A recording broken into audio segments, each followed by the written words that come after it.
Iran Israel ಯುದ್ಧ ರಕ್ತಸಿಕ್ತ ಅಧ್ಯಾಯಕ್ಕೆ ನಾಂದಿ ಹಾಡಿದೆ. ಮಿಸೈಲ್ಗಳ ದಾಳಿಯಿಂದ ಕ್ಷಣ ಕ್ಷಣಕ್ಕೂ ವಾರ್ ಜೋರಾಗ್ತಿದೆ. ಬಾಂಬ್ಗಳ ಸುರಿಮಳೆ, ಬೆಂಕಿಯಿಂದ ಸಾವು ನೋವು ಸಂಭವಿಸಿದೆ. ಇಸ್ರೇಲ್ನ ರಣಭೀಕರ ದಾಳಿಗೆ ಇರಾನ್ನಲ್ಲಿ ಅಲ್ಲೋಲ ಕಲ್ಲೋಲವೇ ಸೃಷ್ಟಿಯಾಗಿದೆ. ಮಿಸೈಲ್ಗಳ ಸುರಿಮಳೆ, ಕ್ಷಣ ಕ್ಷಣಕ್ಕೂ ಬಾಂಬ್ ಸ್ಫೋಟ. ಶಾಲೆ ಮೇಲೆಯೂ ಕ್ಷಿಪಣಿ ದಾಳಿ, 40 ವಿದ್ಯಾರ್ಥಿಗಳು ಸಾವು. ರಕ್ತಸಿಕ್ತ ಅಧ್ಯಾಯಕ್ಕೆ ನಾಂದಿ ಹಾಡಿದ ಇರಾನ್ ಇಸ್ರೇಲ್ ಯುದ್ಧ.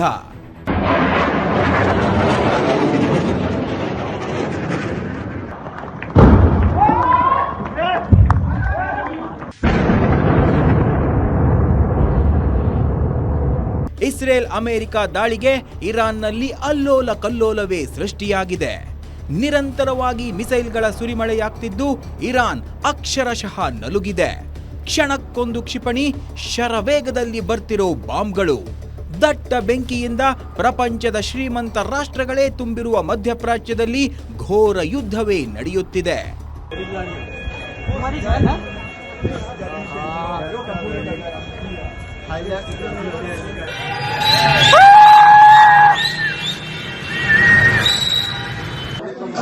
المفلح ابدا والله هذا يخوف هذا يخوف ديروا بالكم.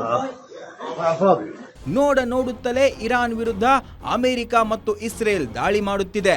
ಅಮೆರಿಕ ಮತ್ತು ಇಸ್ರೇಲ್ ಮತ್ತೊಮ್ಮೆ ಒಟ್ಟಾಗಿ ಯುದ್ಧದ ಅಖಾಡಕ್ಕೆ ಎಂಟ್ರಿ ಕೊಟ್ಟಿದ್ದು ಇರಾನ್ ಸರ್ವನಾಶದ ಶಪಥ ಮಾಡಿದಂತಿದೆ.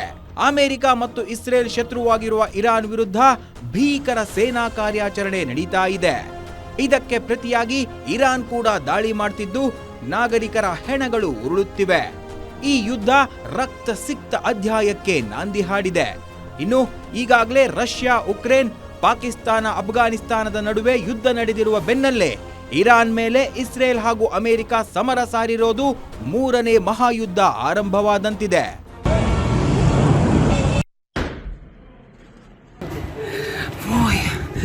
ದಕ್ಷಿಣ ಇರಾನ್ನ ಶಾಲೆಗೂ ಕ್ಷಿಪಣಿಗಳು ಬಂದು ಅಪ್ಪಳಿಸಿದ್ದು 40 ವಿದ್ಯಾರ್ಥಿನಿಯರು ಸಾವನ್ನಪ್ಪಿದ್ರೆ 45 ಮಂದಿ ಗಾಯಗೊಂಡಿದ್ದಾರೆ. ಇದಕ್ಕೆ ಪ್ರತಿಯಾಗಿ ಇರಾನ್ ಇಸ್ರೇಲ್ ಮೇಲೆ ಸುಮಾರು 400 ಕ್ಷಿಪಣಿಗಳನ್ನ ಹಾರಿಸಿದೆ ಮತ್ತು Qatar, Kuwait, Bahrain, Saudi Arabia ಮತ್ತು ಯುಎಇಗಳಲ್ಲಿನ ಯುಎಸ್ ನೆಲೆಗಳನ್ನು ಗುರಿಯಾಗಿಸಿಕೊಂಡು ದಾಳಿ ಮಾಡಿದೆ. ಇದಲ್ಲದೆ ಇರಾನ್ ಯುಎಇಯ ಅತ್ಯಂತ ಜನನಿಬಿಡ ನಗರವಾದ ದುಬೈ ಮೇಲೆಯೂ ಭೀಕರ ದಾಳಿ ಮಾಡಿದೆ. ಇರಾನ್ ಪ್ರತಿ ದಾಳಿ ಎಷ್ಟರ ಮಟ್ಟಿಗೆ ಇದೆ ಅಂದ್ರೆ ಬಹ್ರೇನ್ನಲ್ಲಿರೋ ಅಮೆರಿಕ ಯುದ್ಧ ವಿಮಾನಗಳನ್ನೇ ಟಾರ್ಗೆಟ್ ಮಾಡಿ ಅಟ್ಯಾಕ್ ಮಾಡಿದ್ದು ಅಮೆರಿಕದ F-12 ವಿಮಾನಗಳಿದ್ದ ನೆಲೆಯನ್ನ ನಾಶ ಮಾಡಿದೆ.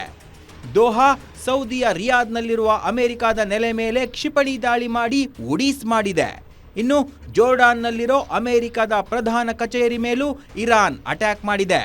ಅಮೆರಿಕ ಇಸ್ರೇಲ್ ಮೇಲೆ ಕ್ಷಣ ಕ್ಷಣಕ್ಕೂ ಇರಾನ್ ಪ್ರತಿದಾಳಿಯನ್ನ ಮಾಡ್ತಿದೆ.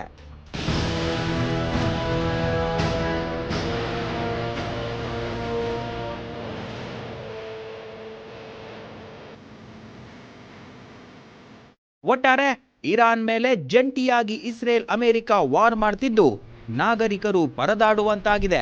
ಉಭಯ ದೇಶಗಳಲ್ಲಿರೋ ಜನರು ಪ್ರಾಣ ಉಳಿಸಿಕೊಳ್ಳೋಕೆ ಪರದಾಡ್ತಿದ್ದಾರೆ.